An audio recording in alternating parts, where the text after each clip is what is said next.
Hey, what's up you guys? Simon here, coming at you with another video. I asked you guys on Instagram what you wanted to see from me next, so here it is. My attempt at using watercolor.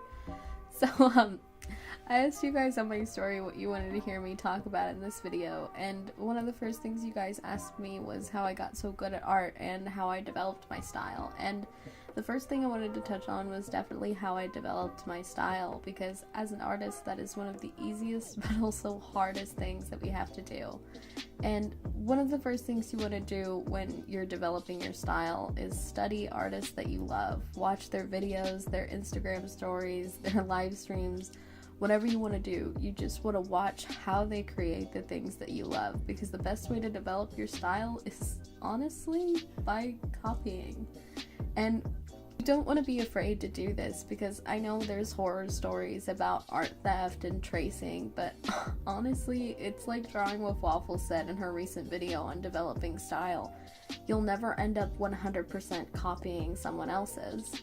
When you're developing your style, in most cases, you're not just inspired by one artist. You're going to be sitting there and finding multiple artists that you love. I guarantee when you go to your Instagram or your YouTube, you don't have one person in your following or your subscriptions list. For me, when I was first getting started in digital art, I was really inspired by LAKEY. I loved the way that they painted noses, the way they blended the colors, the way they did the shapes and shading and everything. And so when I was doing my first paintings, I applied that to my own art. But as I kept going and kept discovering more and more people in the field, I ended up finding this artist on YouTube. Her name is Saruka Tepes, I think. But I just adored the way that she highlighted the tips of noses on things, because it just looked like it was reflecting off of real skin.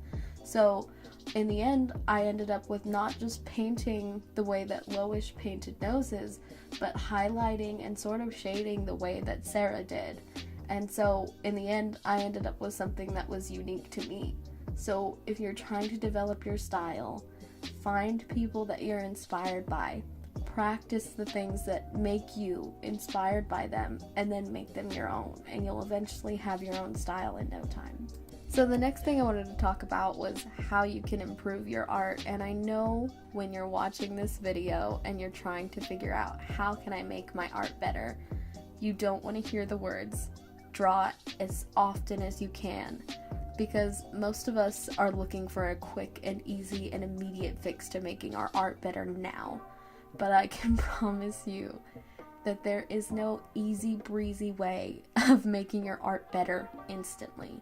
The only thing that you can do is keep drawing. And I know this because I was one of those people that wanted my art to just get better, not do anything, just look at a video and then suddenly my art would be perfect. Wow. 2 arms in a row. I noticed that the biggest improvements that I ever saw in my art were when I was doing that 1-week sketchbook, because even though the drawings in that sketchbook weren't the most amazing and beautiful and perfect drawings, I noticed that the drawings that I was doing outside of the sketchbook, or even the drawings after I had finished the sketchbook, were way better than before I had started. And if I had never done that sketchbook, I wouldn't be at the spot where I'm at right now. So the first thing you want to do when you're trying to improve is just keep drawing as often as you can. And then the next thing that I know more of us are not going to want to hear is we have to draw things that we don't like to draw, or everything is going to look the same. If you're like me, you've probably looked at your art and thought, wow, all I ever draw is pretty girls in different color palettes, looking to the left or to the right or forward, and you're noticing that it all sort of looks the same, and that's scary. You're worried people might get bored, or that you are getting bored of creating art. So what you have to do is challenge yourself to draw things that are different from what you normally draw. For some people that's animals, for others it's boys, for others it's hands or bodies or feet or fingers or noses. It can be anything. if you find that there's something that you don't like to draw and you want to improve, draw it. So for me today, that is drawing a profile view, and this was a really scary piece for me to do because so much of it is different from my normal style. I wasn't sure how to stylize it and make it look more like something that was my own, but I know that if I don't draw profiles and I just keep drawing these same girls head on, looking in different directions, that I'll never get anywhere beyond where I'm at right now. So I forced myself to draw this profile, and I know that if I keep this up, that eventually I'll get to a point where I can style it to make it look my own, and I won't have to look at a profile and think, wow, I wish I could draw that, because now I can. And eventually, with whatever it is that you're struggling with, if you keep drawing it, you'll get to that place too. And then the last question you guys asked me was what got me into drawing. And for me, this is a really hard question to answer because I'm sure most of us have said after we've been asked this question that we've been drawing as long as we could hold a pen or a pencil. And honestly, how many of us can answer why we just kept drawing? I know for a lot of us, it's probably that it was the best thing that we could do. For me, I found that I just wasn't good at anything else. I had a really hard time with science, and math was even harder for me. But art for me was something that was just sort of easy for me to do. It was something that I did often, something that I enjoyed doing, and I guess that was one of the main reasons I just kept doing it. But there was one instance, and there probably is an instance like this in most of our lives as artists, where we find something that just makes us think, hey, I could actually do this as a career. And for me, that moment was, I was in 7th grade, and I was playing this video game. It's one of the most gorgeous video games in the entire world, and this is gonna get really edgy. It's Alice Madness Returns. It's a gorgeous game. The character design is beautiful. The stage designs are beautiful. I remember particularly there's like a water level, and it's so pretty, and everybody hates the water levels in all games, but I could not hate this water level. Okay, it was so pretty. There was all of this like minty teal. Her dress had minty teal on it, the background did, and there were like all these like splashes of pink, and I was just obsessed with how pretty this game is. Every stage was different. You had a different outfit, different enemies, different backgrounds, and I was in love.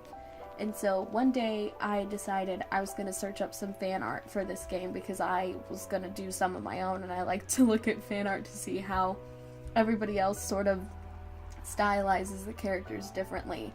And so when I was attempting to do this, I actually ran into the concept art book from the game, and I don't know what it was about this book, but something just hit me, and it was like, hey, this book is made of drawings that people did for money, that people did as a career, and I could do that. So I guess after that day, I decided that was gonna be me, and I was gonna do something that allowed me to do art as a career, and now I'm here.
So now that we've got the main topic of the video out of the way, I wanted to get into the actual piece a little bit. I know that I mentioned back in the beginning of the video when we were talking about how to improve your art style that we have to draw things that we don't like, and I mentioned that for me one of those things was drawing profiles. And so this drawing was really really scary for me, especially I'm using a new medium. I don't know anything about watercolor. You guys can probably see that from all of the weird little marks that I'm making and how the washes are a little bit uneven, but I really wanted to challenge myself to make something that was different for you guys. I know I mentioned that I draw a lot of sort of the same thing, so this was something that was trying to get me to push myself out there a little bit, draw something a little bit more interesting than the usual, and I don't know if it works, but in all honesty, it's still a good thing to post things like this, because even though they're not your best work, it's good to show your audience that you're not perfect and that you do make mistakes, because I think a lot of the time we forget that these YouTube videos are something a lot of the time that are perfectly polished by creators. They're made to look so that they are they're made to look so that they're wow, what am I trying to say?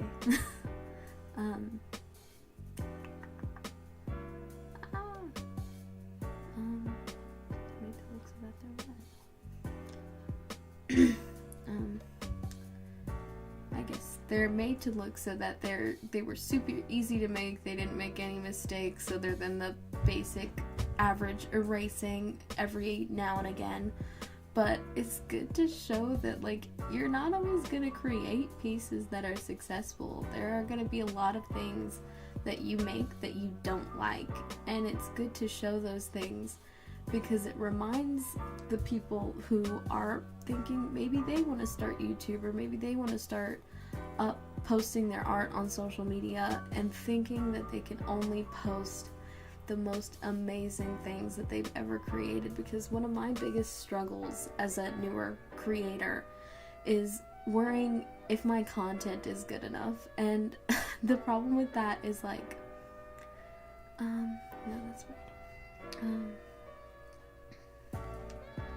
Okay, one of my biggest struggles as a newer creator is being scared to post half of the things that I'm making because I'm worried it's not good enough for my audience, and then that means that I'm missing out on being able to post more and being able to show you guys more of my work just because it's not up to my standards. I'm not saying you should draw something in 2 seconds and you hate it so much and it's probably, in your opinion, one of the ugliest things you've ever made, and post that just to post something.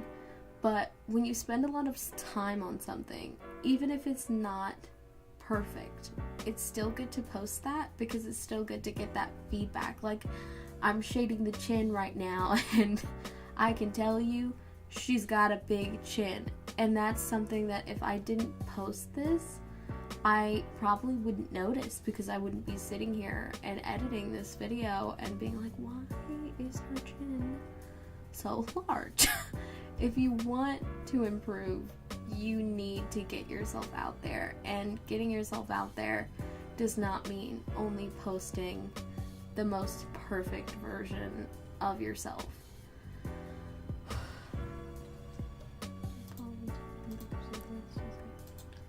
And since this is supposed to be like a learning watercolor sort of video, I do want to say that I think I did actually learn a lot when I was recording this video. I don't use watercolors that often, and one of my biggest problems is with blending, and I think that's honestly because like I still have no idea what ratios of water to use, but I did find out that I really like mixed media.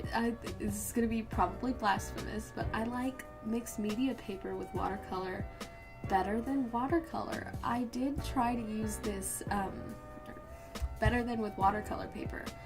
I did try to film this video once before, and I tried to use this big watercolor sketchbook that I have, and the paper was so weird. It was like super waxy, and I felt like it wasn't actually like taking any of the pigment in. But for some reason, I'm using a Canson mixed media sketchbook, by the way. It's like a little blue one. It's the same one that I use in, oh, come on. It's the same one that I sketch in literally all of the time. But I noticed that as soon as I switched to this mixed media paper, that everything went down so smoothly. And while I still had issues, obviously, with the layering and having it be patchy in some spots, I did notice that it was a lot better than when I had used actual watercolor paper, which I find really interesting. So I think when you're getting started and you're learning a new material, find something that you're already comfortable with, because there's a chance that you might be better off working with those than trying completely new things. It's good to take it in like little easy steps. So like the first time I tried to film this video, I was using the Canson watercolor sketchbook and then a pack of like acrylic paint brushes and like just traditional water. But as soon as I switched over to the mixed media and the Pentel brush pens, they were so much nicer. I felt like I got through it so much easier.